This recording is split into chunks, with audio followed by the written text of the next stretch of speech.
तो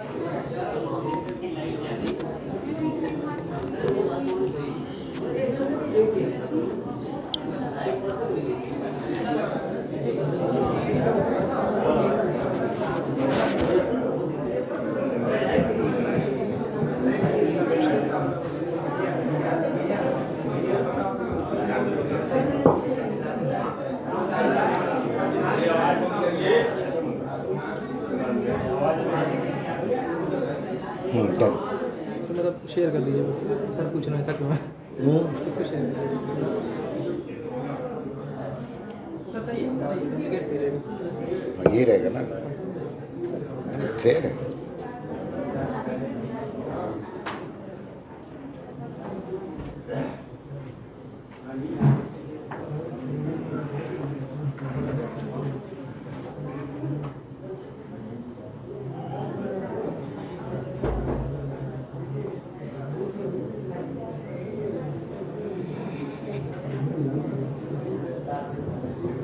So, good morning and welcome you all to the forum of ICT for the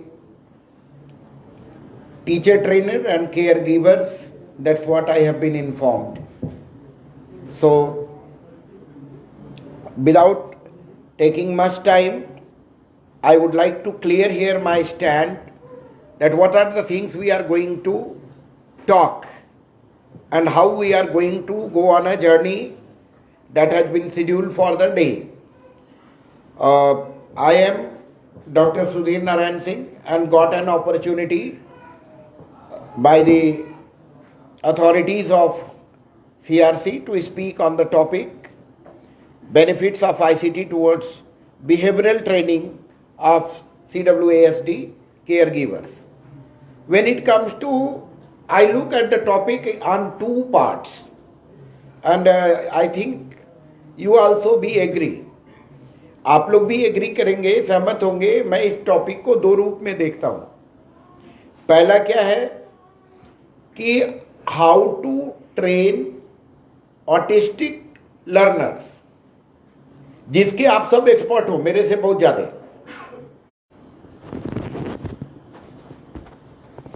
The rest part of the topic is concerned, that is using ICT. There comes my role, and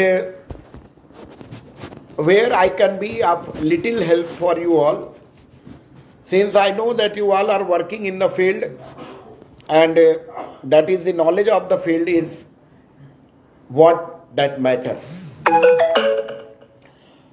While talking on this topic, benefits of ICT towards behavioral training, when we come to the teaching learning process, तो अधिगम की प्रक्रिया तभी पूर्ण मानी जाती है जब हमारे व्यवहार में कोई परिवर्तन परिलक्षित हो। If there is no change in the behavior, teaching is incomplete. तो कोई मेरे से ये सवाल कर सकता है कि फिर what is the meaning of technical education.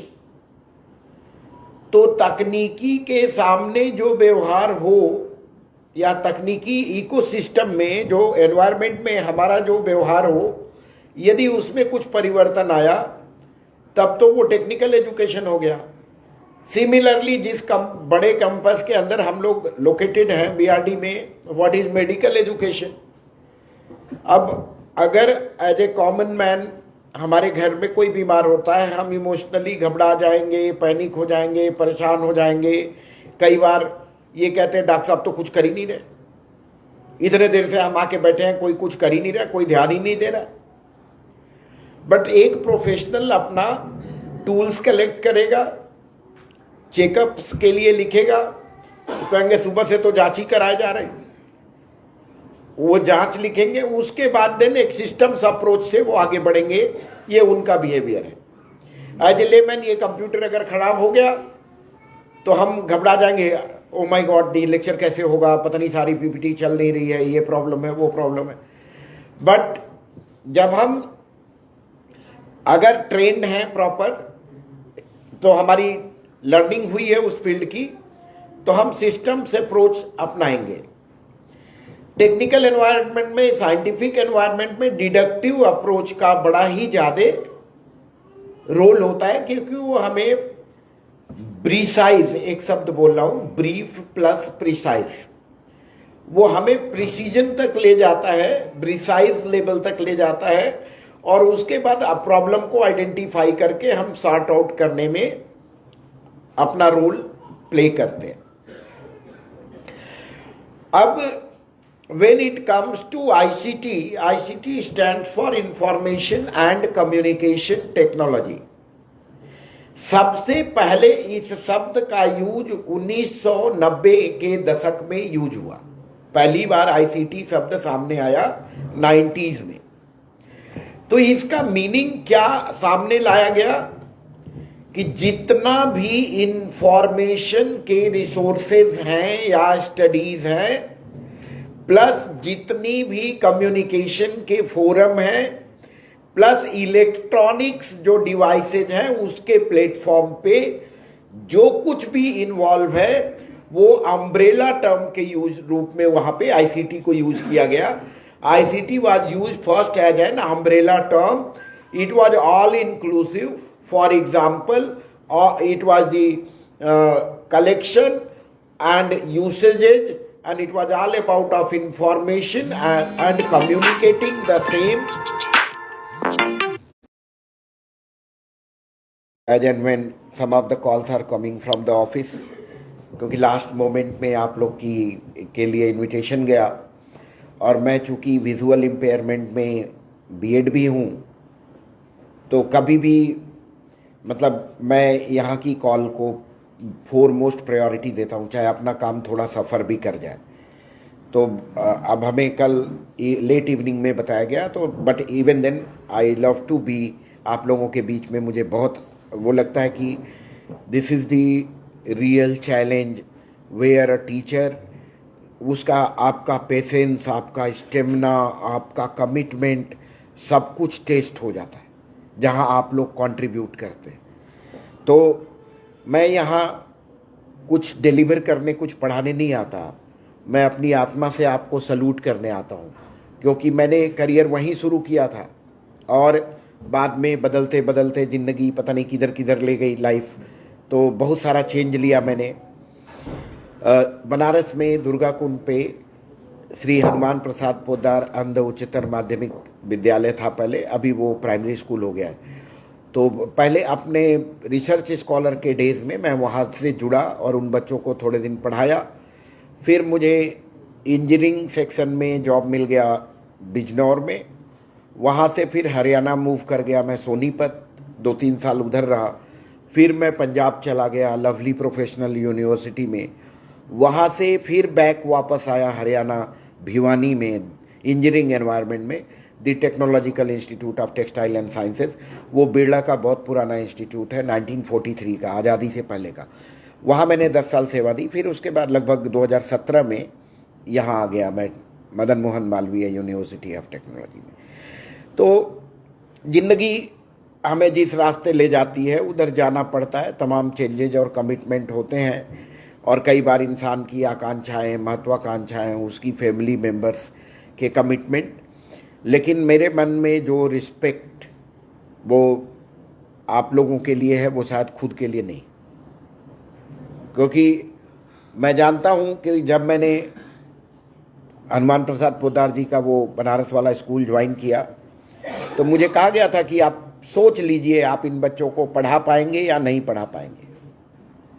तो मैं 15 दिन सोचा था बीएचयू हॉस्टल में रहते रहते 15 डेज तक मैंने सोचा था, और एक दिन अचानक से मैं नींद में सुबह उछल गया और बेड से उछल के और अपने रूम पार्टनर को बोला, यार अगर मैं इन बच्चों को पढ़ा लिया ना तो मैं किसी को पढ़ा सकता।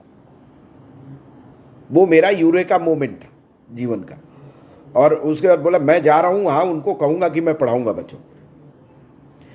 तो वो चीज़ मुझे कभी भूलता नहीं है कि मतलब जंपिंग इन हॉस्टल की, मैं अगर इन बच्चों को पढ़ा लिया तो मैं किसी को भी पढ़ा सकता हूँ। तो आप लोग जिन बच्चों को पढ़ा सकते हैं ना, पढ़ा रहे हैं, आप किसी को पढ़ा सकते हैं, हमको पढ़ा सकते हैं। हम लोग तो बड़े अब ट्रिपल एम में एडमिशन ही कैसे होता है आप लोग को तो मालूम है, कितना टफ है। बीआरडी में एडमिशन कितना टफ है। उसके बाद टीचर का रोल क्या है? वो तो खाली गाइड करता है, रास्ता दिखाता है, बच्चा अपने आप करते करते चला जाता है। क्रेडिट टीचर का होता है, ये प्लेसमेंट करा दिया हमने, ये कर दिया, वो 50 लाख गया, 54 लाख गया। लेकिन जिन बच्चों की उंगली पकड़ के आप लोग चला रहे हैं ना, वहाँ पे बहुत बड़े बड़े शिक्षक फेल हैं, उनका धैर्य फेल है, उनका कमिटमेंट दिख जाएगा। तो इसलिए मैं जब भी मौका मिलता है तो मुझे एक इस हॉल में या सीआरसी जहाँ पहले था, एक अजीब सी ऊर्जा का एहसास होता है और अंदर से एक ताकत मिलती है कि नहीं, यहाँ पे आके मैं जाता हूँ तो मैं 10 दिन और ज़्यादा मेहनत करता हूँ अपने उधर यहाँ से जाके कि नहीं, I try to match my commitment level. थोड़े दिन तक कम से कम वो एनर्जी लेके जाता हूँ तो और ज़्यादा काम करता हूँ और उसके रिजल्ट भी आते हैं। आपको बताऊँगा, अभी थोड़ा सा शेयर करूँगा कि लकीली आज जो टॉपिक आप लोगों ने मुझे दिया है, बेनिफिट्स ऑफ आईसीटी, तो हमने आईसीटी में कुछ रिसेंटली बहुत काम किया और उसका रिजल्ट भी आया। इसी अप्रैल में आया, एकदम ताज़ा ताज़ा 19 अप्रैल को जो है एक NDLI है आईसीटी प्लेटफॉर्म पे, national Digital Library of India. ये कोविड टाइम में जब कोरोना हुआ तो उस समय था, तो पहले का भी ये हमें लग रहा है कि 2013 से ये फंक्शनल है। लेकिन क्योंकि मैं पिछले इंस्टीट्यूट में भी था हरियाणा में, तो इससे जुड़ा था मैंने और इसका मैं नोडल ऑफिसर था। और यहाँ पे एक बाद में बना कोविड टाइम में NDLI क्लब, क्योंकि आप देख रहे होंगे कोरोना में बड़ा डिप्रेसिव सा एनवायरनमेंट था और एजुकेशन सिस्टम तो पूरा स्टैंड स्टिल था और जो आप लोगों के फील्ड में काम कर रहे हैं उनकी चुनौतियाँ तो असीमित थी। तो ऐसे में एक एजुकेशन के माहौल को थोड़ा सा चेंज करने के लिए, क्योंकि सारे ऑनलाइन एजुकेशन सिस्टम डेवलप हो गए थे और हर जगह जो है स्कूल से लेके KG से PG तक बच्चों को मोबाइल दे दिया गया था, जिसका खामियाजा आज हम लोग भुगत भी रहे। आईसीटी का वो जो रिवोल्यूशन आया कोविड के कारण, तो एक तो ये था कि उसमें एक रास्ता निकाला गया कि we can not physically access the library हम फिजिकली एक्सेस नहीं कर सकते, तो बच्चों को डिजिटल लाइब्रेरी के थ्रू कुछ ना कुछ सपोर्ट मिल जाना चाहिए। लेकिन उसका और टीचिंग एजुकेशन लर्निंग जो है कैसे भी कंटिन्यू रहनी चाहिए। बट उसका निगेटिव इम्पैक्ट ये आया कि आज आप देख रहे हैं कि 3 साल 4 साल के बच्चे आप बिना मोबाइल आपसे छीने मान नहीं रहे। आपके घरों में अगर 3-5 साल के बच्चे और छोटे भी कह सकते हैं कुछ घरों में, तो कि वो आप जब तक मोबाइल नहीं देंगे तब तक वो रोता रहेगा और सारी अब उसकी जिद जो है पहले जैसा नहीं है, चंदा मामा को लाओ और जो है मुझे ये खिलाओ, मुझे वो दो। अब जिद उनकी है खाली उनको मोबाइल दे दो। देन ऐसे एनवायरनमेंट में जब आया तो सब कुछ आईसीटी पे डिपेंडेंट हो गया। तो एक तो मान ही सकते हैं कि जो तीसरा दशक हमारा शुरू हुआ 21वीं शताब्दी का 2020 से, क्योंकि दिसंबर 19 Covid, corona, CO corona, VI virus, D for December, ये है कोविड-19 है। ये दिसंबर में तो आउटब्रेक हो गया, लेकिन इंडिया में इसने दस्तक दी मार्च 2020 में। और हमें याद है कि होली पे बच्चे गए जब छुट्टियों में, तो वो वापस नहीं आए, वहीं लॉकडाउन इंट्रोड्यूस हो गया अपने यहाँ। बाकी दुनिया तक घूमते रहा ये प्रॉब्लम, बट यहाँ हम लोगों के यहाँ एकदम से इम्पैक्ट किया 4 महीने, लगभग 4 महीने बाद। उसके बाद सबसे बड़ी समस्या शिक्षा जगत ने झेली और भी झेले, मेडिकल फील्ड में भी टेलीमेडिसिन और तमाम सारी चीज़ें आ गई और बहुत सारा दिक्कत हुआ। बट वहीं पे आईसीटी हमारे जीवन का बहुत बड़ा हिस्सा बन गया और आज वो हमारे आदत में इतना ज़्यादा शुमार है। अब कुछ हमारे एज ग्रुप के जो लोग शिक्षक लोग होंगे उनकी तो अलग समस्या हो गई, कितने लोगों को चश्मे नए लग गए, जिनको नहीं थे आई साइट बड़ी तेज जो है अफेक्ट हुई। और अभी मेरे को भी पेपर पे रीडिंग में बड़ी दिक्कत हो रही है, ये डिजिटली तो पढ़ ले रहा हूं, आंखें ट्यून्ड हो गई इसको पढ़ने के लिए।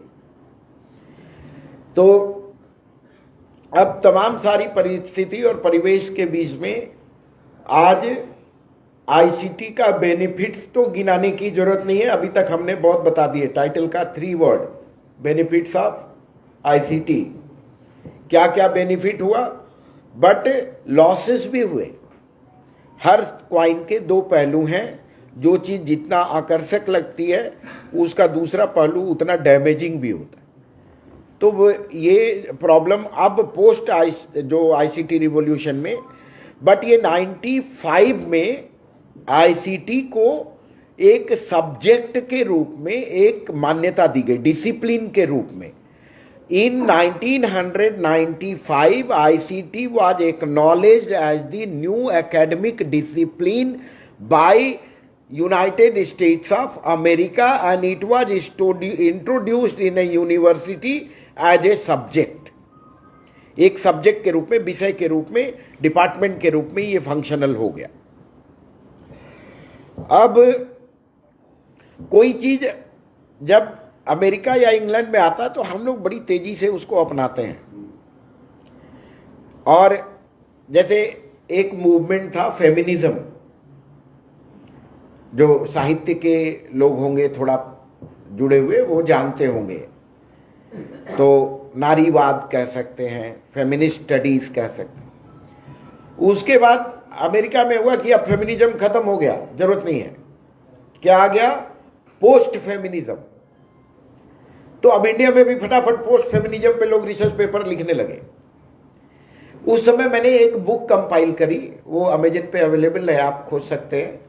बुक का नाम है post feminism in India, myth और रियलिटी। इंडिया में पोस्ट फेमिनिज्म आ गया कि हम लोग जो है इंग्लैंड और अमेरिका के ड्राइंग रूम फेमिनिज्म को देख के समझ रहे खत्म हो गया, अब इसकी जरूरत ही नहीं।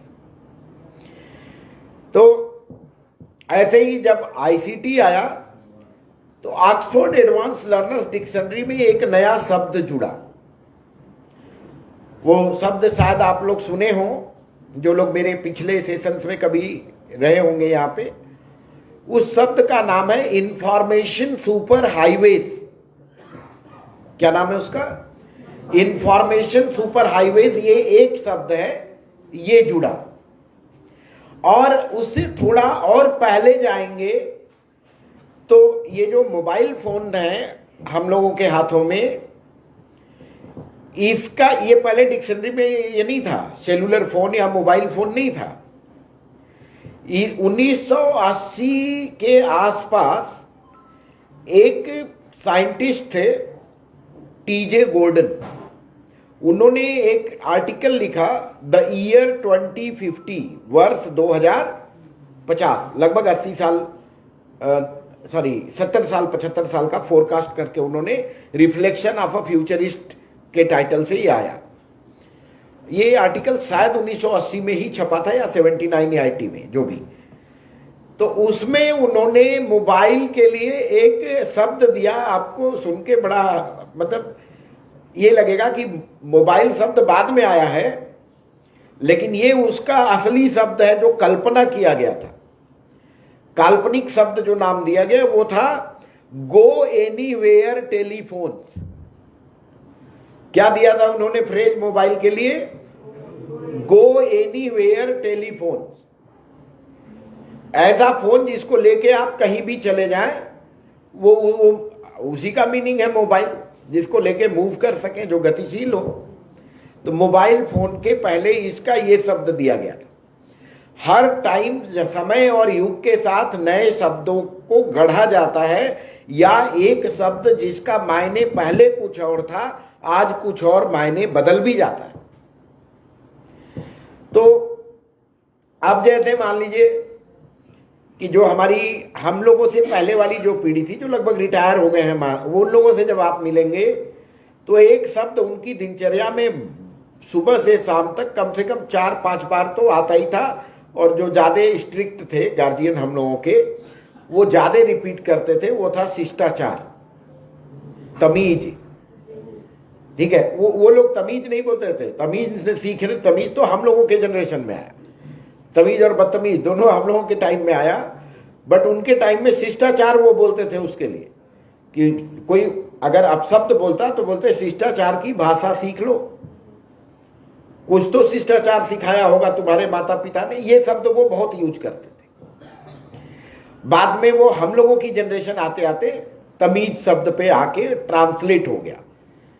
अब आज के डेट में जब आईसीटी वर्ल्ड हो गया, आईसीटी वर्ल्ड से आईसीटी वर्ल्ड हो गया, मतलब world ICT to world ICT, तो इस दुनिया में एक नए शब्द का आविष्कार हुआ जो डिक्शनरी में आया, उसको बोलते हैं फबिंग।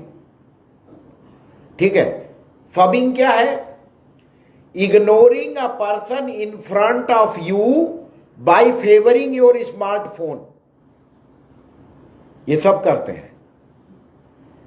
ये असभ्यता मानी गई आज के डेट की कि अगर सामने सामने फेस टू फेस बैठ के आप किसी से बात कर रहे हैं और आप उसके 2 मिनट बात करने के बाद मोबाइल में खो गए, आप इधर वो उधर फोन में, तो दोनों एक दूसरे को अगर इग्नोर कर रहे हैं उस इंसान को, किस लिए?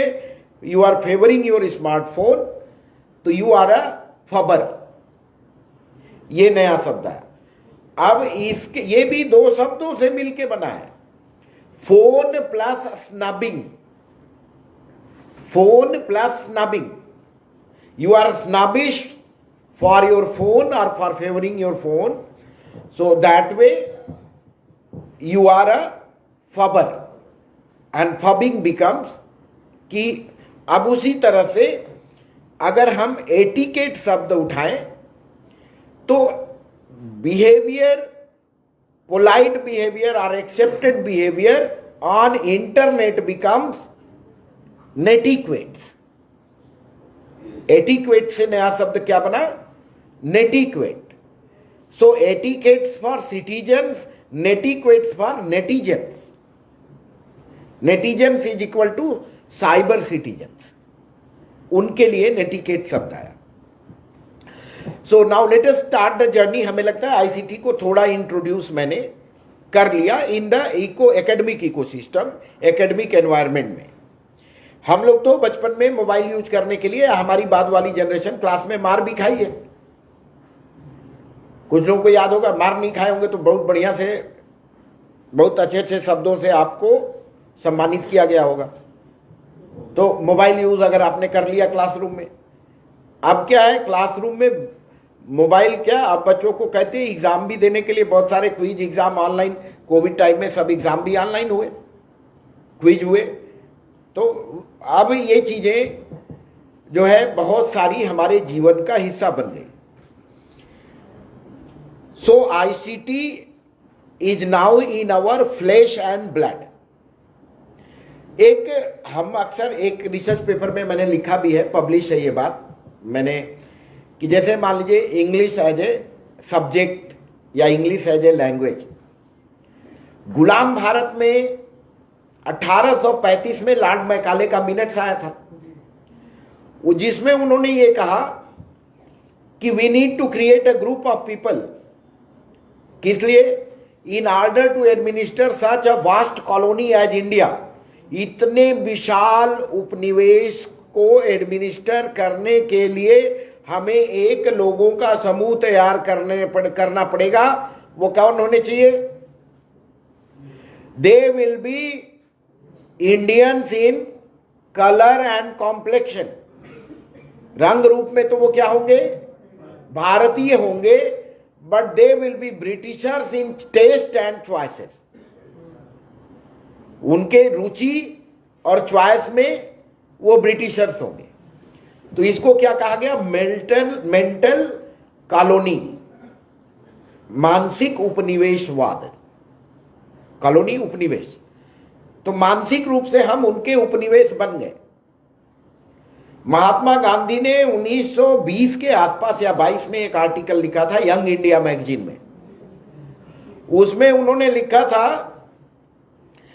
कि knowledge of English is already being looked as the passport to marriage for girls. अगर लड़की को अंग्रेजी बढ़िया आ रही है तो उसकी शादी अच्छे घर में हो जाएगी। ये गांधी जी ने 1922 में लिख दिया था। और उन्होंने ये भी लिखा था कि बड़े पार्टीज में और अच्छे हमारे मित्र अपनी पत्नियों को लेके इसलिए नहीं जाते या जाने में संकोच करते हैं कि उनकी वाइफ पत्नी अंग्रेजी बढ़िया नहीं बोल पाती या they are not comfortable in communicating in English. अब ये चीज तो आप लोग आज भी देख रहे होंगे प्रिफरेंस में, तो ये क्या हो गया, मानसिक उपनिवेश तो बन गए हम बढ़िया से। और इसका एक बहुत बड़ा एग्जाम्पल आपको दूंगा मानसिक उपनिवेशवाद का।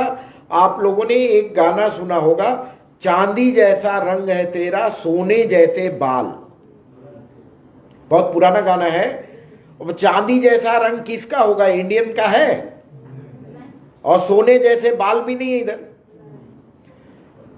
ये मानसिक उपनिवेशवाद का सबसे बड़ा वो है कि अब ये चीज आज मैट्रिमोनियल एडवर्टीजमेंट में आ गया, बहुत परकुलेट होते होते कि लोग कहते wanted a tall slim beautiful fair girl for marriage. वो एडवर्टीजमेंट में ये कैटेगराइजेशन है। तो ये क्या है, Britishers in taste and choices, this is what Macaulay wanted. तो मैंने ये लिखा कि 1947 में तो हम आजाद हो गए, फिर कहने अंग्रेजी को टाटा बाय बाय कर दिया।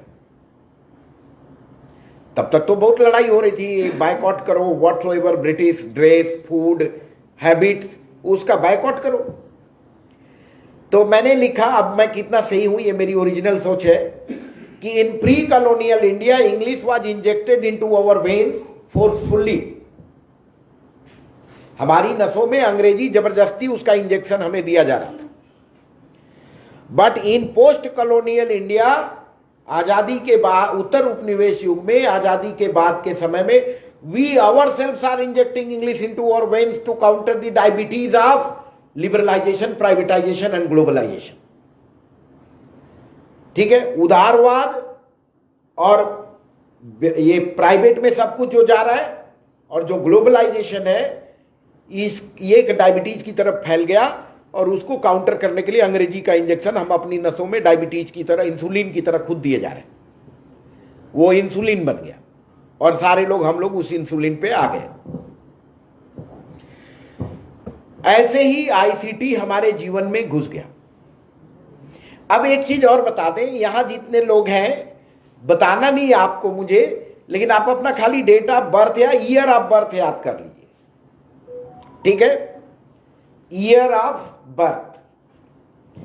जो लोग आईसीटी एज ए सब्जेक्ट या कह सकते हैं दुनिया में एकदम प्लान तरीके से 95 में आ गया, तो जो बच्चे 1995 में पैदा हुए या उसके बाद जन्म लेने लगे, मतलब 31 दिसंबर 1994 के बाद या मध्य रात्रि को जिनका जन्म हुआ, हैप्पी न्यू ईयर जिन्होंने 95 के टाइम में सेलिब्रेट किया, उन बच्चों को कहा गया जनरेशन जी, मतलब जेड, जेन जेड।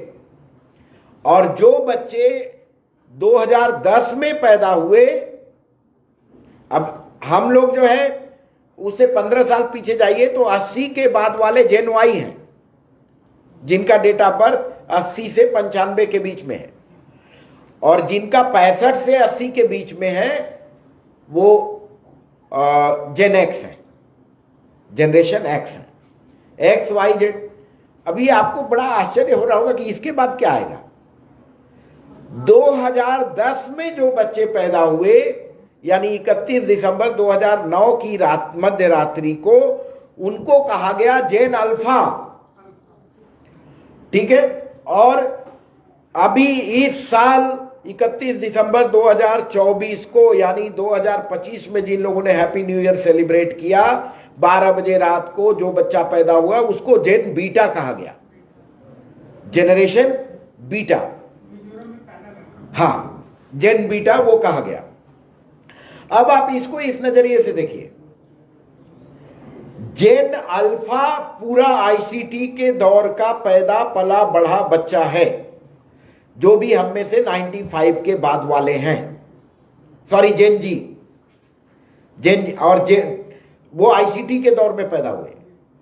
जो जेन अल्फा है 2010 के बाद वाला, 2010 के बाद जितने लोगों का जन्म हुआ, ये लोग जो है इनके टाइम में आईसीटी एक नई उड़ान लेने के उसमें था, जिसको आप चैट जीपीटी और ये जो है तमाम सारी चीजें, एआई आ गई आज के डेट में।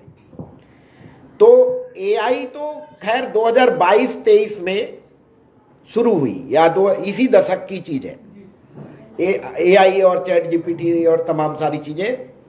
और आप देखेंगे कि न्यूज एंकरिंग के रूप में एआई को यूज करने लगे लोग। आर्टिफिशियल अंजना 2.0, अंजना ओम कश्यप का वो एआई बन गया है, और वो आपको न्यूज पढ़ती है सामने। सॉरी,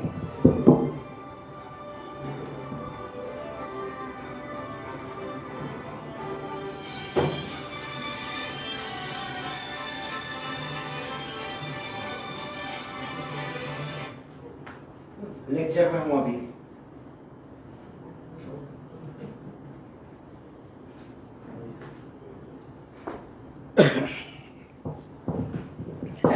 देन अब इस एनवायरनमेंट में अब हम लोग देखें कि हम लोग किसको ट्रेन कर रहे हैं। जेन एक्स ट्रेन कर रहा है जेन जी को आज के डेट में, या जेन अल्फा को। हमें जितने टीचर ट्रेनर हैं या केयर गिवर हैं, हम लोग जेन एक्स जेन वाई या कुछ एक लोग जेन जी के भी हो सकते हैं, लेकिन जेन अल्फा और जेन बीटा को मतलब एकदम जनरेशन गैप कितना बड़ा है, और उसको कैसे मीट करेंगे। नहीं तो हम लोग जो है उनके लिए रिडंडेंट हो जाएंगे, नॉट रिलेवेंट हो जाएंगे।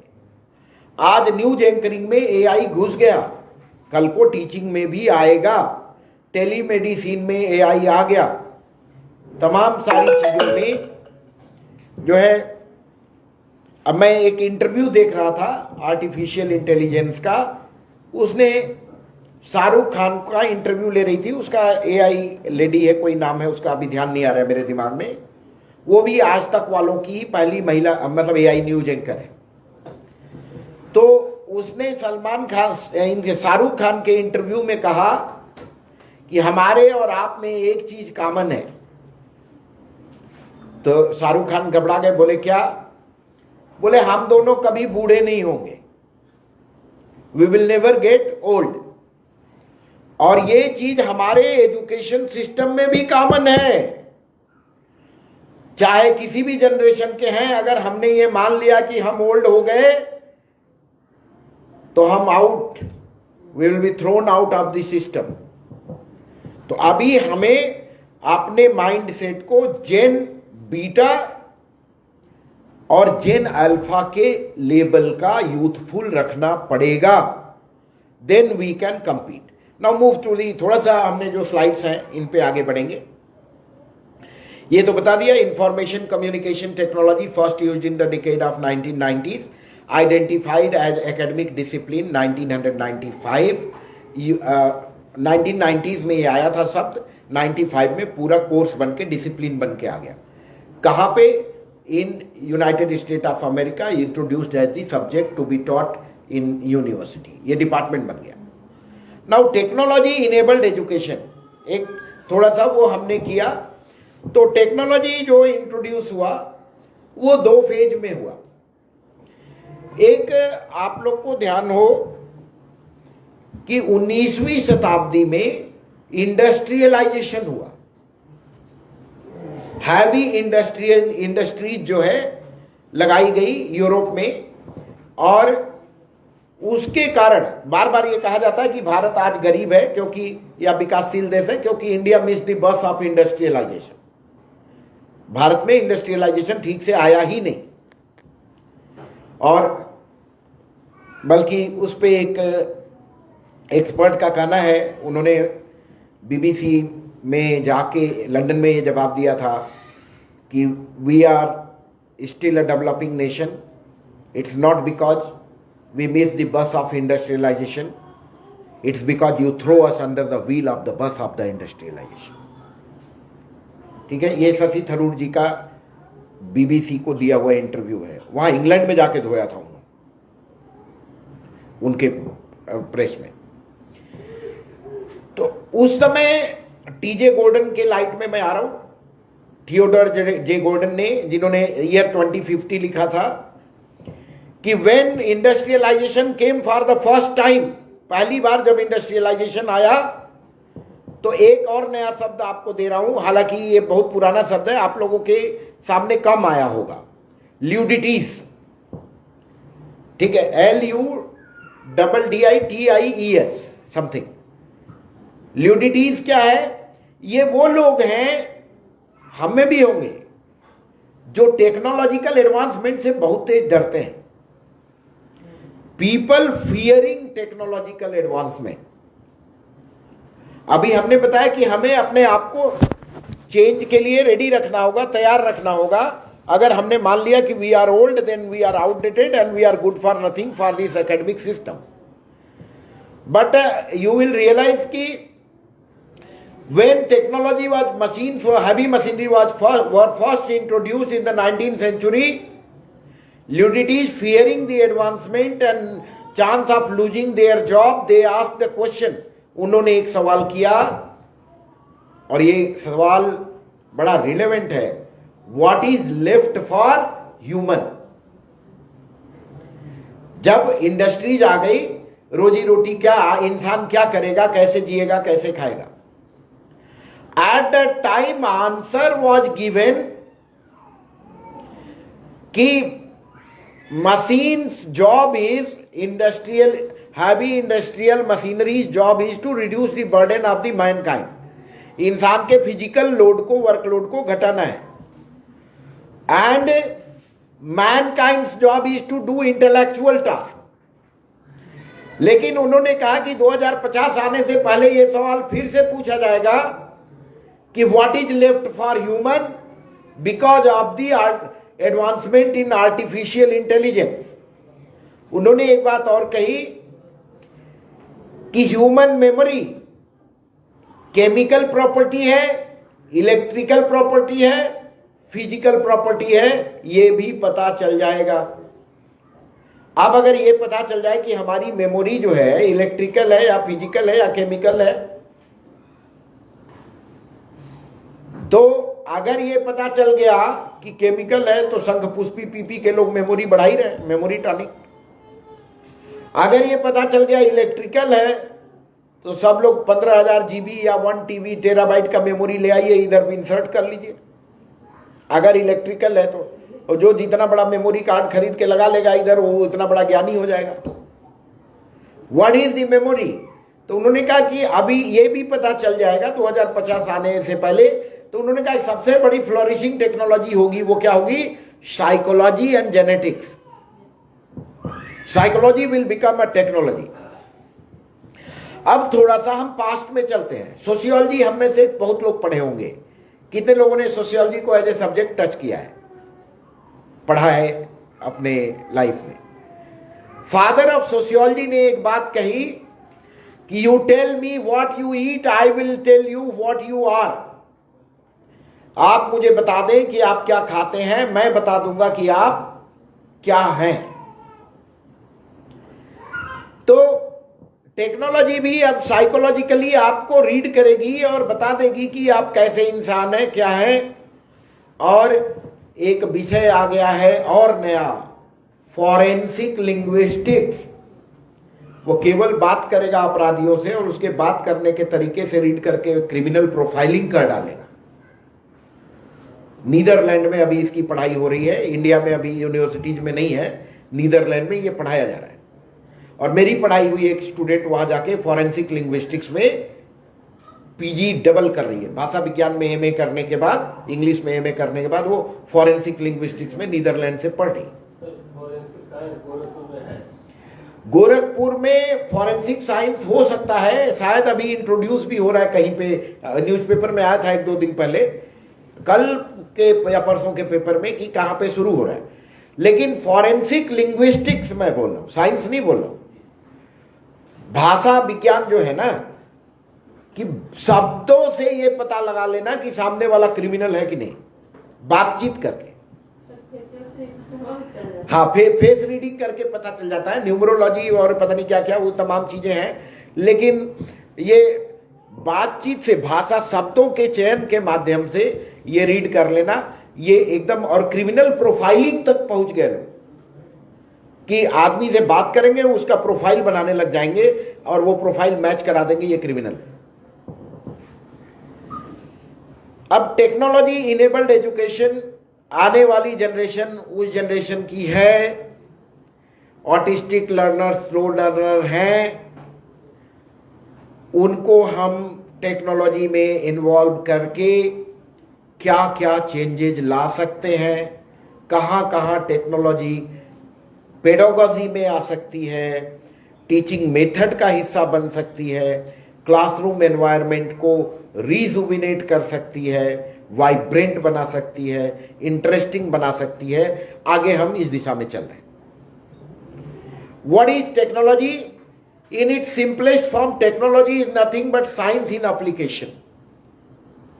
लेबोरेटरी टेस्टेड फॉर्मूलाज को ज्यादा ब्रॉड लेवल पे अप्लाई करके मैसिव इंडस्ट्रियलाइजेशन के लेवल पे लाके हम टेक्नोलॉजिकल एडवांसमेंट को लीड करते हैं।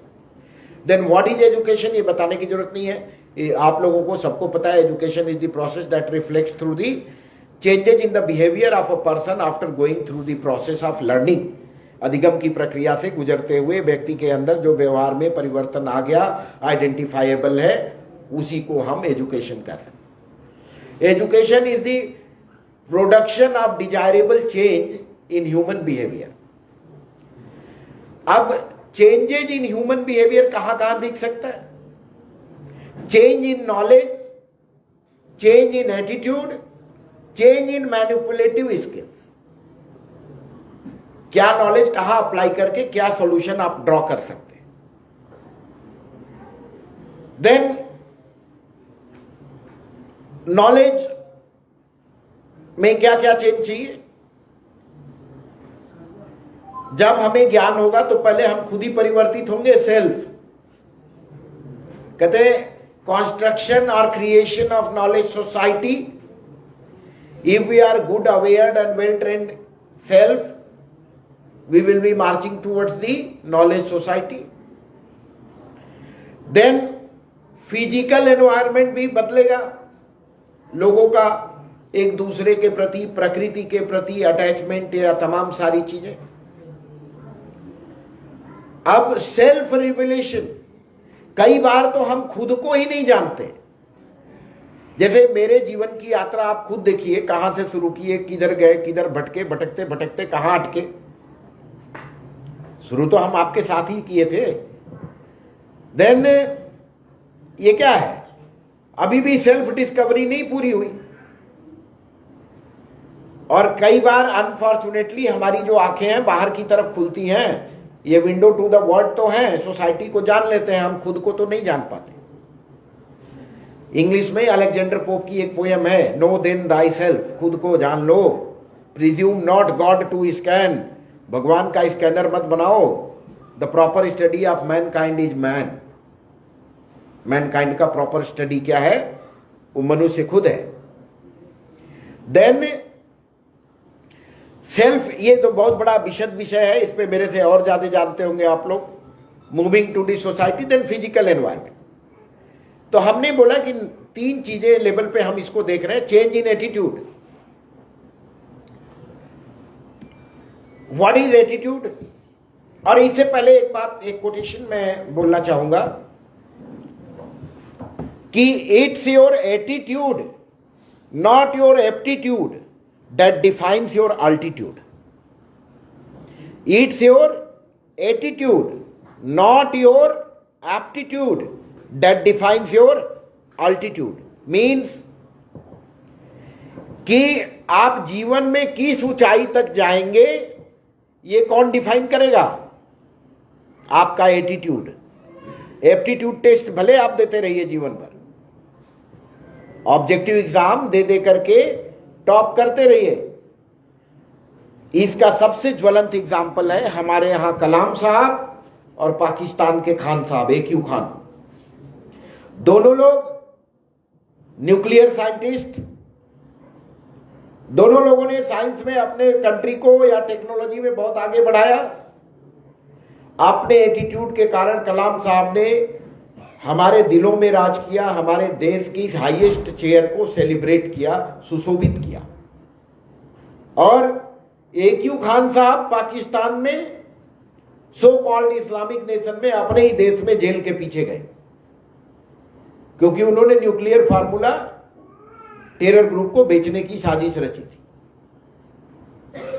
और ये इनपुट अमेरिकन एजेंसी ने जब दे दी तो he was throne back behind the bar, अपने ही देश में अरेस्ट होना पड़ा उनको। एटीट्यूड के कारण, नॉलेज लेवल तो लगभग बराबर था। यही चीज है, अगर एटीट्यूड अच्छा, पूरी दुनिया में लोगों ने बहुत सारे आविष्कार किए होंगे। आपको बता के मैं जाऊंगा कि वायरस का आविष्कार पाकिस्तान में हुआ,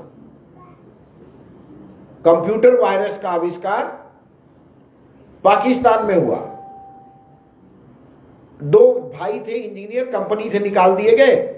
उन्होंने कहा अच्छा रुको, हम लोग कुछ ऐसा खुराफात करेंगे कि तुम्हारा सारा डेटा उड़ा देंगे। वायरस बना के छोड़ दिया। अब उतना ही नॉलेज और उतनी ही मेहनत लगेगी एंटीवायरस बनाने में। अगर एटीट्यूड अच्छा है तो यू विल प्रिपेयर एंटीवायरस। अगर एटीट्यूड अप्रोच ही गड़बड़ है तो क्या होगा? वायरस बनाएगा आदमी। So that's the basic problem. अब what is attitude? Attitude reflects a tendency to act in some way towards some object, person, situation or idea. Attitude में चेंज कैसे लाएंगे? 3 लेवल पे आएगा। Again, self, society, physical environment. खुद का attitude बदलता है। हमें आज हम किसी को बहुत ज्यादा इमोशन का भी साइकिल होता है। अगर आज हम किसी को बहुत ज्यादा लाइक कर रहे हैं, हो सकता है कल डिसलाइक करने लगे। कभी एक ऐसा झटका लगे, सेटबैक लगे कि जिसकी आपने बहुत रिस्पेक्ट करी, उसने आपको तिनके के बराबर भी सम्मान नहीं दिया, तो एक टाइम के बाद आप उससे मुंह मोड़ लेंगे। Self esteem, self respect, attitude ही आपका बदल जाएगा। वो हिंदी में एक लाइन है, अपने जीवन का रस दे देकर जिसको यत्नों से पाला है, क्या वह केवल अवसाद मलिन बस झरते आंसू की माला है।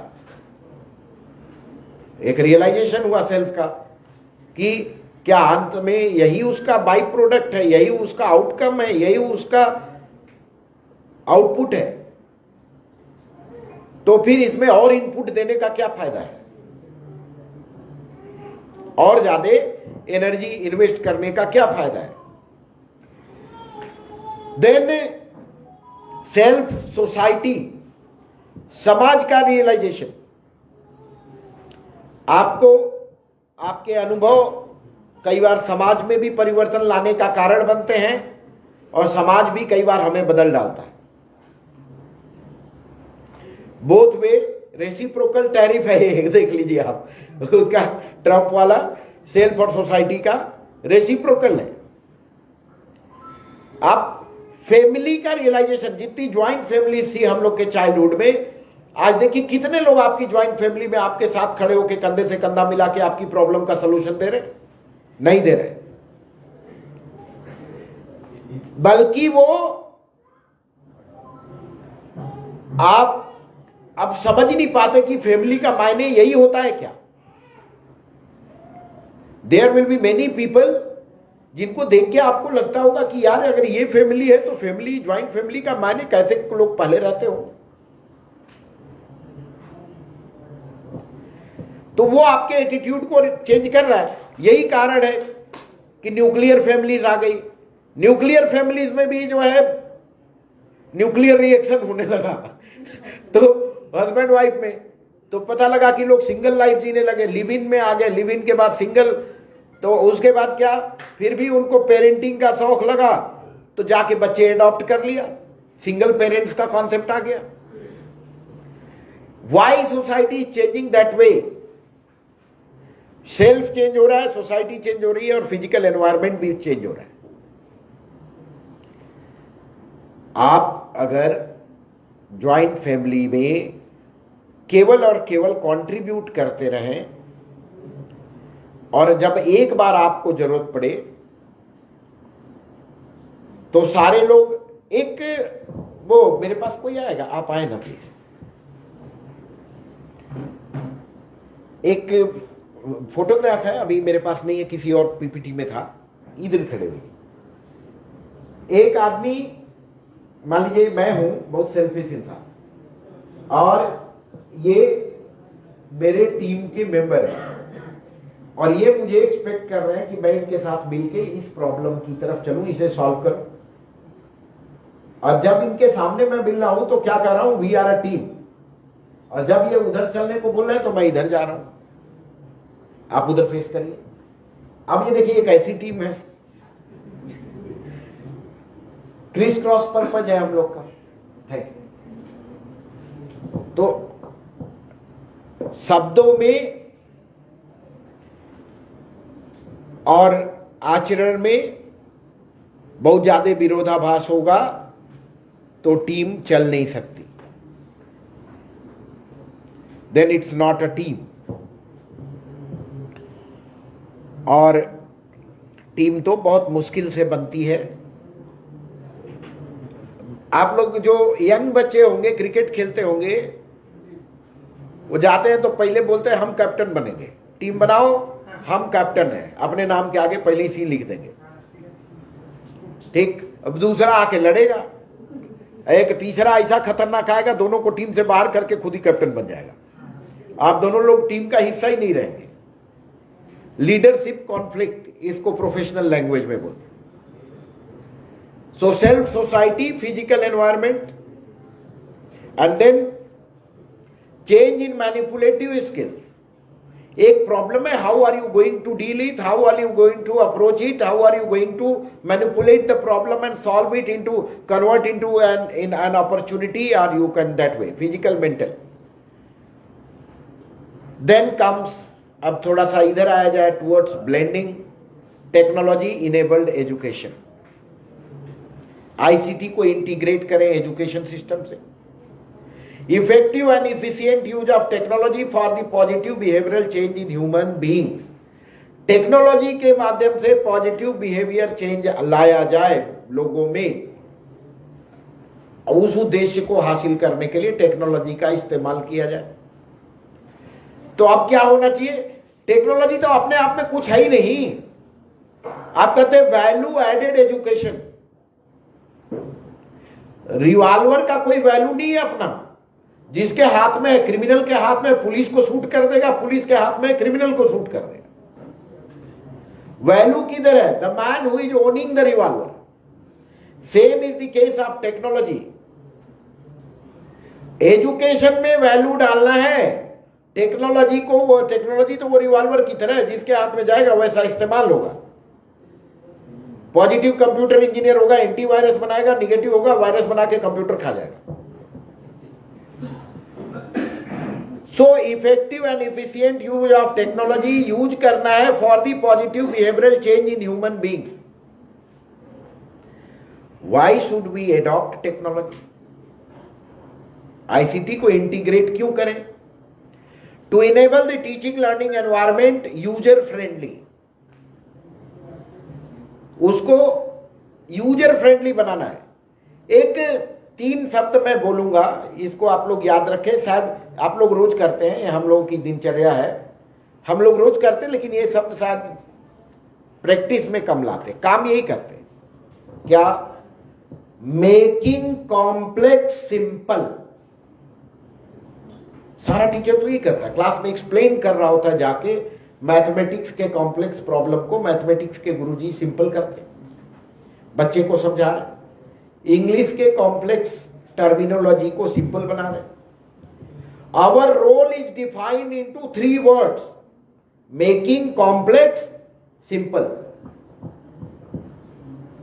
सो to enable the teaching learning environment user friendly, to quicken the process of learning, थोड़ा फास्ट हो जाए लर्निंग, तो ऑटिस्टिक बच्चों के साथ तो अभी फास्ट करना ही नहीं है, अभी उनकी मेकिंग द लर्निंग हैपन, वो कम्युनिकेट करके, संप्रेषित करके कैसे भी उनके अंदर तक वो नॉलेज लाया जाए, उसके लिए ICT role, audio visual aids और तमाम सारी चीजें रिपीटेटिव लर्निंग करके बार बार उनको, स्लो लर्नर्स को, और उनको ऑटिस्टिक बिहेवियर में चेंज लाने का है।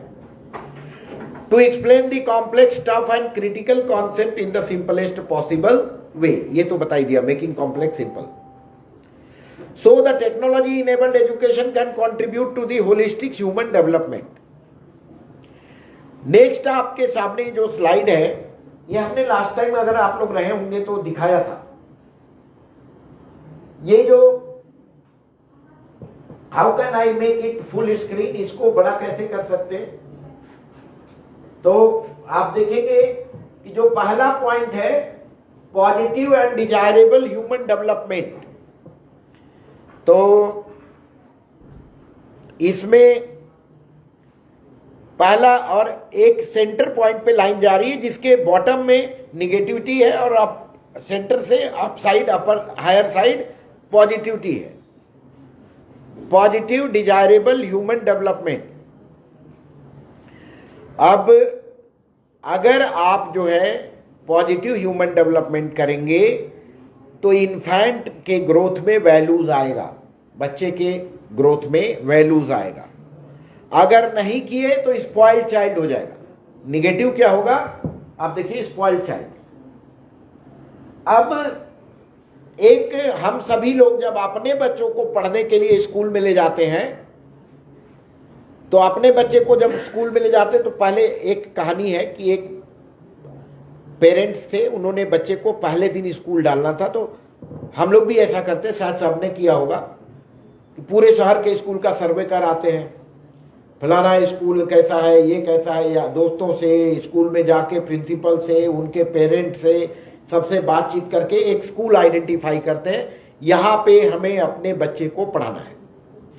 फिर भी जब एडमिशन करा के वो आते हैं तो कंफ्यूज रहते हैं, करा तो दिया एडमिशन, 50,000 दे आया, 10,000 दे आया, 20,000 दे आया, पता नहीं क्या पढ़ाएंगे, भगवान जाने पढ़ाई क्या होगी।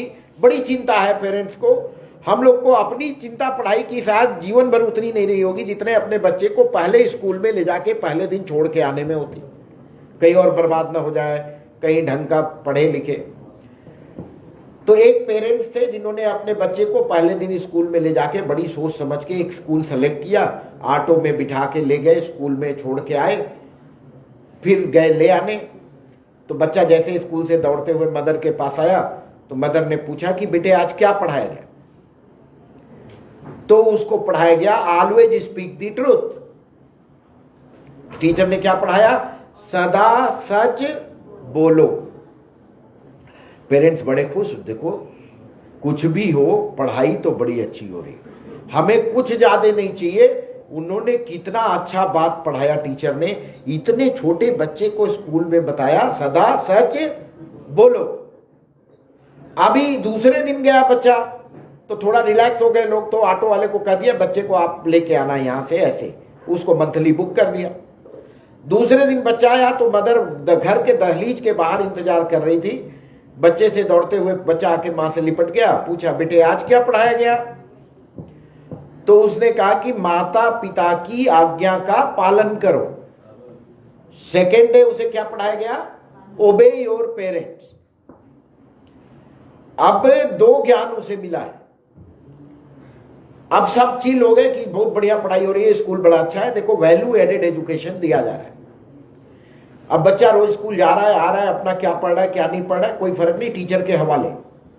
और बच्चा उस एज में बच्चे के न्यूली ग्रोइंग हीरो उसके टीचर होते हैं, या मैडम जो होंगी वो उसकी बहुत आइडियल होंगी, जो सर होंगे वो उसके हीरो होंगे, वो उन्हीं को देखेगा, उन्हीं का सुनेगा, कई बार पेरेंट्स की भी नहीं सुनेगा। अब वो बच्चे को भी लग रहा है हम बहुत बढ़िया पढ़ रहे हैं, हमारे टीचर बहुत अच्छे हैं, हमारी मैडम बहुत अच्छी हैं, हम बहुत बढ़िया स्कूल में जा रहे हैं। वो बच्चा, मैं आपको बताऊं, मेरी भांजी थी, मुझे याद आ गया बताते बताते, एकदम छोटी सी थी, उसका बीएचयू में कैंपस में वो है केंद्रीय विद्यालय, तो उसमें उसका जो है शायद क्लास 1 या LKG में एडमिशन हुआ।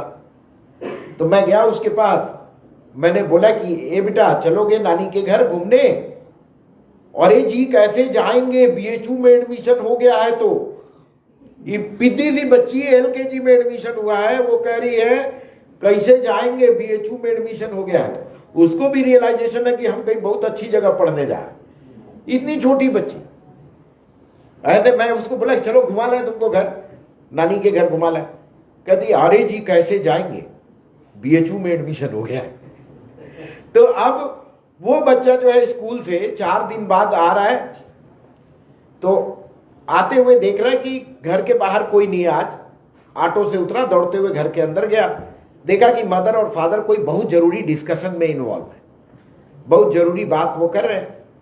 लेकिन वो बाहर कोई एक आदमी आके वेट कर रहा था, तो उससे बोला उन्होंने कि बेटे पापा को जरा बाहर भेज देना, हम बोला कोई अंकल इंतजार कर रहे हैं। वो बच्चा दौड़ते हुए गया, जाके बोला कि मम्मा पापा का कोई अंकल इंतजार कर रहे हैं, बोले बाहर भेज दो। अब वो मदर उसको कहती है कि जाके बोल दो पापा घर में नहीं है। मदर ने उसको सिखाया कि जाके बोलो कि पापा घर में नहीं है। अब वो बच्चा जो इसका हीरो और हीरोइन उसके टीचर थे ना, जिसके जीवन में सबसे इंपॉर्टेंट पर्सन, और टीचर ने 2 ही ज्ञान दिया है उसको, सदा सच बोलो और माता पिता की आज्ञा का पालन करो। अब वो छोटा सा बच्चा उस कमरे में एकदम उसके ऊपर लग रहा है कि ओले पड़ गए, इधर देख रहा है उधर देख रहा है। तो घर में अपना उसे समझ नहीं आ रहा है, कहीं बैग फेंक रहा है, कहीं टाई फेंक रहा है, जूते निकाल रहा है। उसकी मदर ने कहा समझ नहीं आता तुमको क्या काम है, जाके बोल दो पापा घर में नहीं है। उसको समझ नहीं आ रहा है कि वो करे तो क्या करे। अब उसके पास ज्ञान का 2 ही भंडार था, दोनों खत्म, एक ही तीर से ध्वस्त। अब वो मन में सोच रहा है कि अगर मैं सच बोलता हूं, पहला वाला ज्ञान ब्रह्म ज्ञान, सदा सच बोलो, तो सेकेंड वाला फॉलो नहीं कर पा रहा, ओबे योर पेरेंट, माता पिता की आज्ञा का पालन नहीं करता। माता पिता की आज्ञा का पालन करता हूं तो वो तो ब्रह्म ज्ञान का ही नाश हो रहा है, सदा सच नहीं बोल पा रहा हूं। तो अपने मन में उसके दिमाग में तीसरा सवाल उठता है, यक्ष प्रश्न, कौन सा सच सच है? सदा सच बोलो सच है,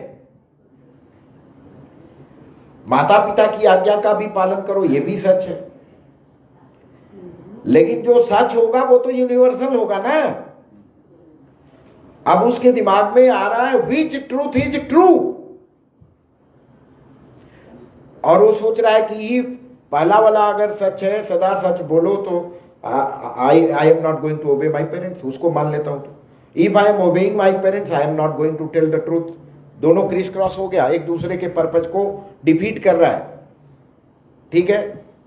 तो कई बार वैल्यू एजुकेशन हम कहते हैं, लेकिन इतना आसान नहीं होता है देना। वो बच्चा कमरे के बाहर निकलता है, उसके दिमाग में यही सवाल चल रहा है, वो जाके जमीन पे बैठ जाता है, थोड़े देर बाद जो है वहीं जमीन पे सो जाता है, और उसकी मदर निकलती है वहां से, उसको पकड़ के बढ़िया से धुलाई करती है, कहती है यही स्कूल में जा रहा है, यही पढ़ता है, यही टीचर सिखाते हैं, दिमाग खराब है तुम्हारा। वो खूब रोता है, बिना खाए पिए सो जाता है। अगले दिन जब वो स्कूल जा रहा होता है तो बड़े अनमने भाव से जा रहा होता है, और मन में सोच रहा होता है कि हमारे टीचर जो है बेवकूफ है, इनको कुछ नहीं आता, सब उलट सुलट पढ़ाते हैं, गलत सलत पढ़ाते हैं, they are good for nothing. अब टीचर जो है पढ़ा रहे हैं, बच्चा क्लास में मुस्कुरा रहा है, उसको कोई मतलब नहीं है कि आप कितना ब्रह्म ज्ञान दे रहे हैं, क्योंकि उसको पता ही नहीं है कि कौन सा सच सच है। आपने उसको ज्ञान तो दिया, लेकिन वो प्रैक्टिकल नॉलेज नहीं हो पाया, वो फेल हो गया उसमें।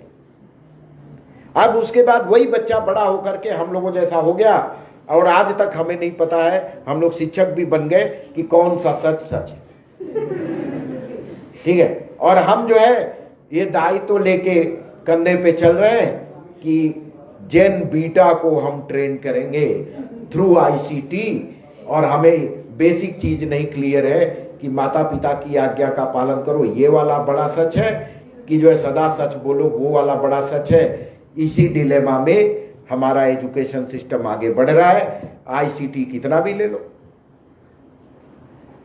तो ये ह्यूमन डेवलपमेंट क्या होगा, इन्फेंट ग्रोथ वैल्यू, अगर हम वैल्यू दे रहे हैं तो उसमें थोड़ा वैल्यू ग्रोथ होगा, नहीं तो वो स्पॉइल्ड चाइल्ड। देखिए बताया मैंने आपको, यहां देखिए स्पॉइल्ड चाइल्ड हो गया।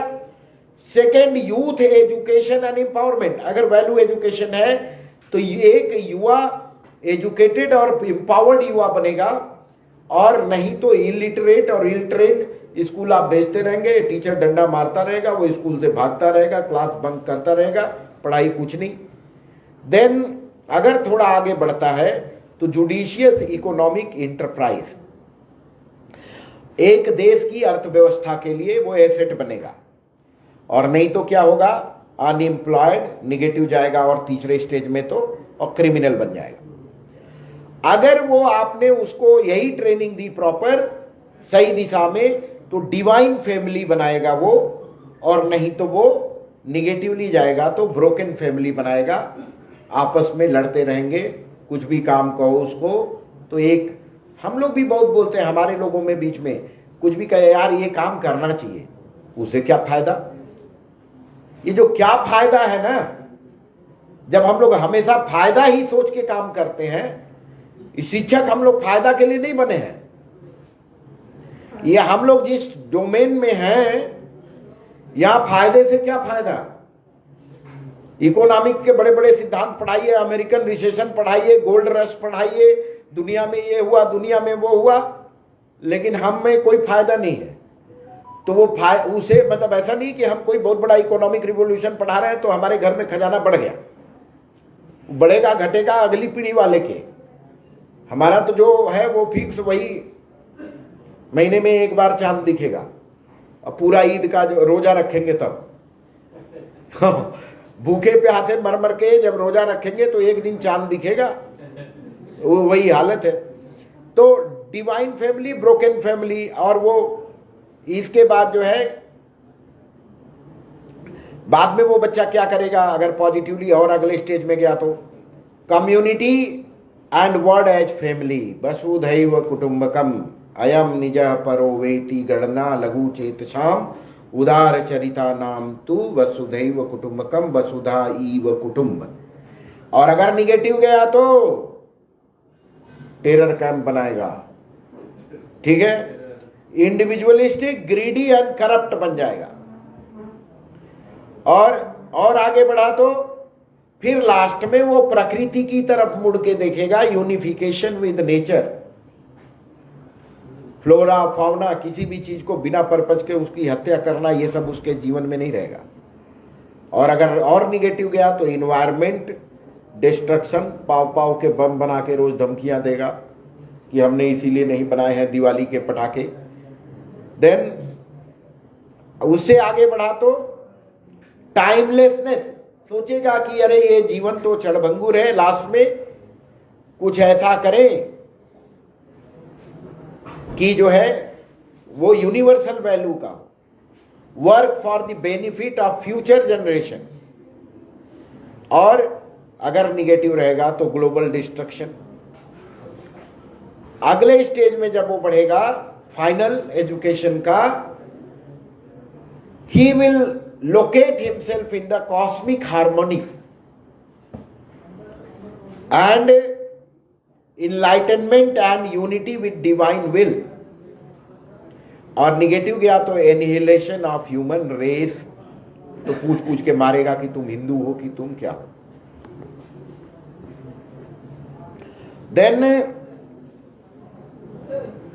Moving to the next slide, possible implication level of technology enabled education. ICT को इंटीग्रेट कहां कहां कर सकते हैं। किंडरगार्टन लेवल में बच्चों को राइम पढ़ाया जाता है ना, आजकल मैथमेटिक्स भी और टेबल भी म्यूजिकल आ गए हैं।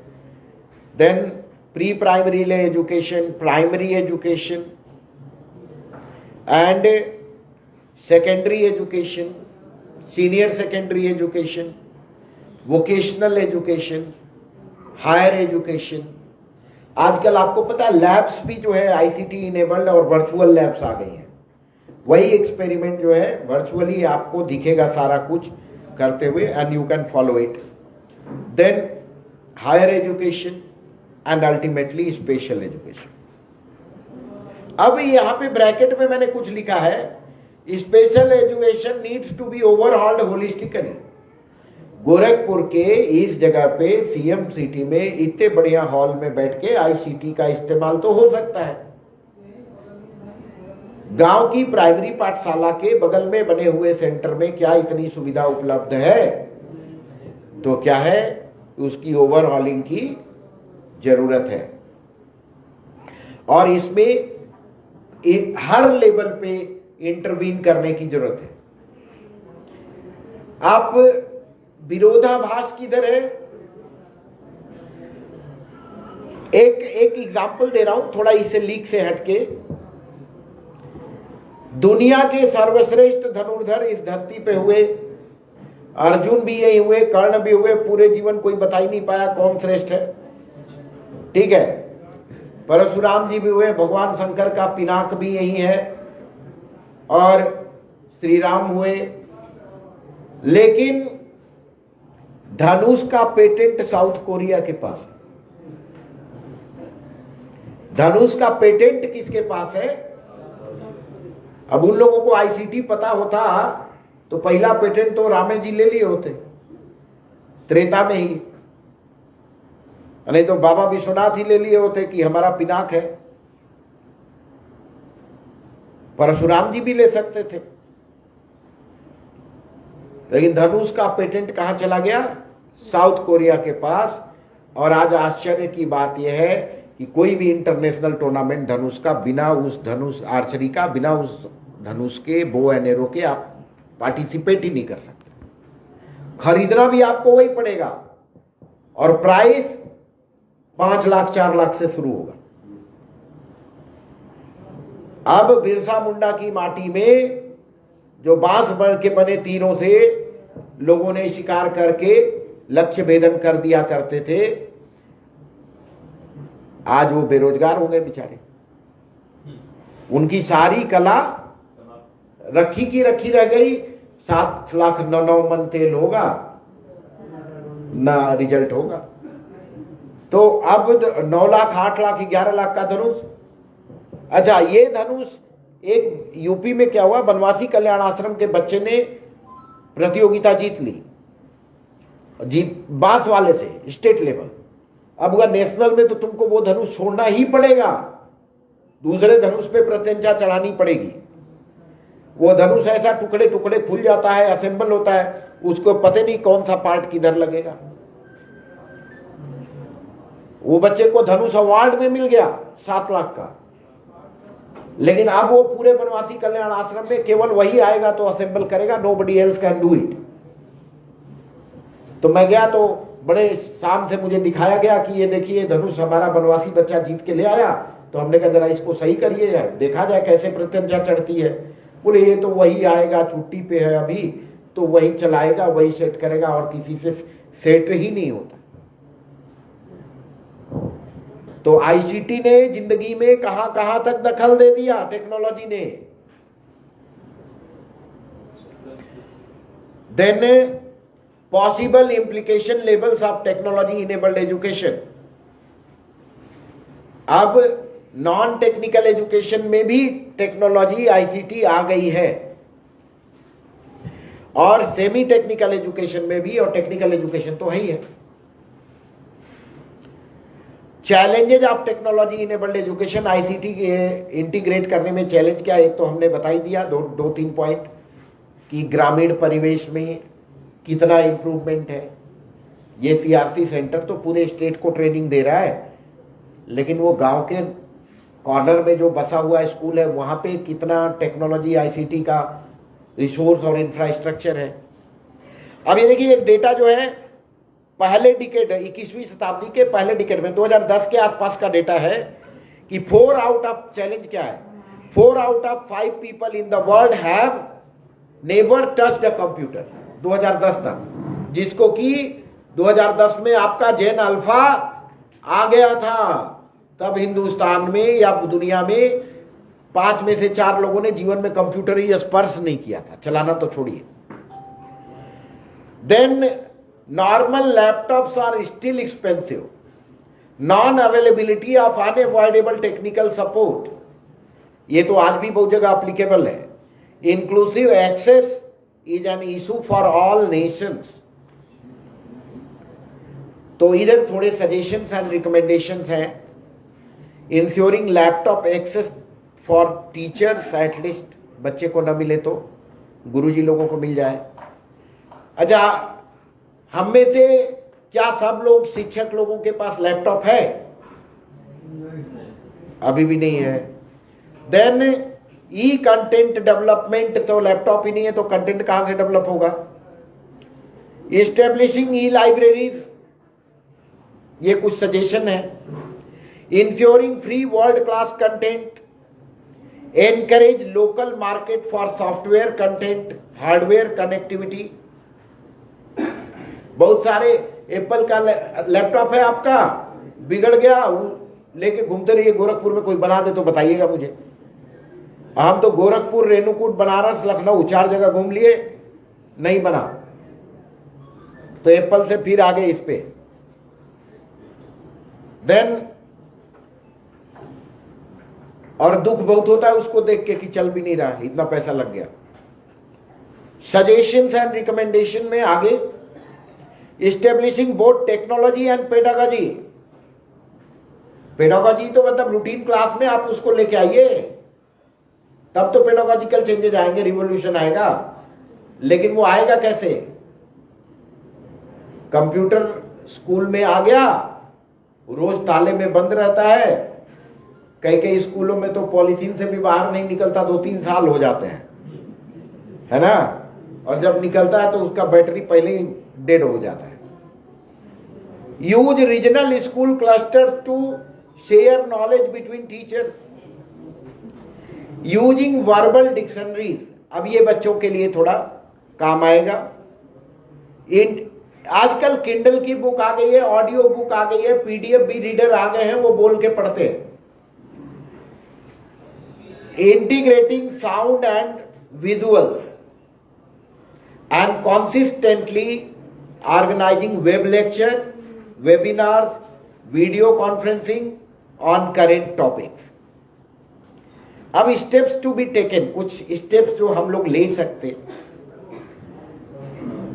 इंडिविजुअल इनिशिएटिव जो हमें अपने लेवल पे करना होगा, ग्रुप इनिशिएटिव जो टीचर और ग्रुप बना के कर सकते हैं, और गवर्नमेंट इनिशिएटिव जो इसको सरकार ने करना है. Using social media platform for ICT integration. Social media platform पे आप अपने ब्लॉग बना के लिख सकते हैं, बच्चों को यूज करने दे सकते हैं.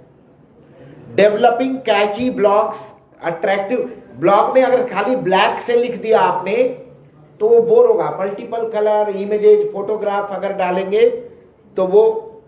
Integrating inclusive blogs, vlogs, video blogs, VLOGS, video blogs बनाएं. Developing professional content rich YouTube channels, content rich YouTube channels बनाएं. ठीक है. देन गवर्नमेंट इनिशिएटिव, ये चीज बतानी बड़ी जरूरी थी. Using NDLI. NDLI से कितने लोग अवेयर हैं यहां पे? आपने यहां यूज कर रहे हैं. National Digital Library of India, ये गवर्नमेंट का इनिशिएटिव है. And you must be proud, KG to PG तक 12.20 crore content available. 12.20 content as on date उस पे अवेलेबल है, फ्रीली एक्सेसिबल फॉर ऑल. आप LKG, इंटरमीडिएट, आपको हिंदी पढ़ना है, संस्कृत पढ़ना है, कुछ भी पढ़ना है, video lectures, research paper, journals, everything. कितने? 12.20 करोड़. खत्म हो रहा है जस्ट 5-7 मिनट. ठीक है. देन आप उस पे जा सकते हैं. अब ये तो हो गया जो बड़ी बड़ी बात की. आप लोग कह रहे होंगे आके कब कई घंटे से उपदेश दे रहा है ये आदमी, कुछ खुद भी किया है कि नहीं. ठीक है. कि कुछ करा हो तो बताओ भाई, बड़ी बड़ी बातें तो हमको भी पता है, आप लोग बोल सकते हैं। तो ये हमने अगला हेडिंग खुद के लिए बनाया है, steps taken to be taken. आप लोग के लिए मैंने क्या किया, हमने ब्लॉग्स बनाए हैं, कहां कहां, सिलिकॉन इंडिया और blogspot.com पे 3 ब्लॉग है मेरे, डॉक्टर सुधीर नारायण सिंह, एक का नाम है सन ऑफ सॉइल और एक का नाम है एजुकेशन। देन अभी समय का थोड़ा वो है तो कंक्लूड करूंगा। एक यूट्यूब चैनल भी बना रखा है मैंने, उसका भी नाम है सन ऑफ सॉइल। आप उसमें देखेंगे ट्रिपल M के 60 इयर्स का एक वो लोगो होगा, लगभग 700 वीडियोस हैं उस पे। और English language learning, professional interview, cross cultural communication, CV, biodata, resume, क्या अंतर है, कुछ लिटरेरी टॉपिक्स के, कुछ कॉन्फ्रेंस सेमिनार के, लेक्चर्स के, आप बहुत सारे वीडियोस उस पे पा सकते हैं। और इतना ही नहीं, मैं 2018 में यूनिवर्सिटी ऑफ ऑक्सफोर्ड गया था, लंदन, ऑक्सफोर्ड में, वहां भी इंटरव्यू दिया मैंने। उस इंटरव्यू की रिकॉर्डिंग भी मेरे चैनल पे है। और अभी मार्च में शायद, याद नहीं आ रहा डेट, मार्च अप्रैल का ही है, हमने एक इंटरव्यू दिया शिकागो के लिए, उनका वहां का ग्रुप है प्री स्काउटर। उस इंटरव्यू के बाद उन्होंने मुझे एशिया एक्सपर्ट सेलेक्ट किया, और एक्सपर्ट एशिया सेलेक्ट होने के बाद अगला राउंड इंटरव्यू लिया पूरा 1 घंटे का, जिसका मुझे $300 पेमेंट किया उन्होंने 1 घंटे इंटरव्यू का, और $75 क्वेश्चन आंसर का, सवाल जवाब का, तो $375 उन्होंने दे दिया। कि नहीं, 30 के ऊपर, 30,700, 30,700, तो $375 का, क्योंकि वो हमें कन्वर्ट नहीं करने आ रहा था, प्रॉब्लम हो रही थी, पूरा लीगल इशू आ रहे थे। तो बाद में एक पेपाल सॉफ्टवेयर होता है, वो ऐप होता है, उससे इंस्टॉल किया तो उन्होंने उस पर दे दिया। लेकिन फिर हम उसको जितना मेहनत करके हम लेक्चर दे दिए, इंटरव्यू दे दिए, उससे ज़्यादा मेहनत मुझे पैसा लेने में लग गया। अभी मेरे खाते में पहुंचा नहीं है जी। अंत में थक हार के उन सबों ने 30,700 का एक चेक बना के भेज दिया है। अभी वो बैंक में ले जाके लगाऊंगा, मैनेजर साहब ओके करेंगे तो शायद मिल जाए। अभी भी वो कागज जैसा चेक है, मतलब प्लेन पेपर जैसा प्रिंट आउट है, तो अब उसको मानेंगे तो मिलेगा, नहीं मानेंगे तो। लेकिन हाँ, दिल बहलाने के लिए गालिब ख्याल अच्छा है कि मेरे 1 घंटे 30,000 के भी गए। देन तो वो उसका भी इंटरव्यू मैंने यूट्यूब पे अभी आ जाएगा। और NDLI club, national Digital Library of India club, हम लोगों ने 2021 में अपनी यूनिवर्सिटी में बनाया। उसमें 3 टीचर एग्जीक्यूटिव मेंबर बने, एक कंप्यूटर साइंस के RK द्विवेदी साहब, एक जो है उसके सिविल इंजीनियरिंग के प्रदीप मूले जी, और एक इकोनॉमिक्स के प्रोफेसर रवि गुप्ता जी, लाइब्रेरियन उसके मेंबर सेक्रेटरी बने, और NDLI क्लब की स्थापना की। एक केस स्टडी बता रहा हूं अपने यूनिवर्सिटी का, उसका प्रेसिडेंट मैं हूं और VC पैट्रन। और मुझे बताते हुए ये बहुत खुशी हो रही है कि आपके शहर के इस इंस्टीट्यूशन का NDLI क्लब ऑल यूपी में including IIT NIT first position का अवार्ड 19 अप्रैल को मिला है। अभी BHU में, IIT BHU में IIT खड़गपुर ने ये अवार्ड दिया। उस क्लब का मैं प्रेसिडेंट हूं। NDLI क्लब के लिए मैंने ये काम किया और कराया। अब ये जो है इसका केस स्टडी था। अभी ये हमारा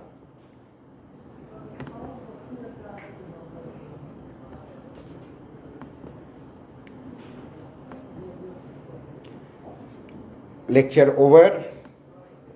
आप लोग को मैं इंटरनेट इसमें एक्सेसिबल है, इस सिस्टम में इंटरनेट चल सकता है, इस पे वाईफाई से चल सकता है।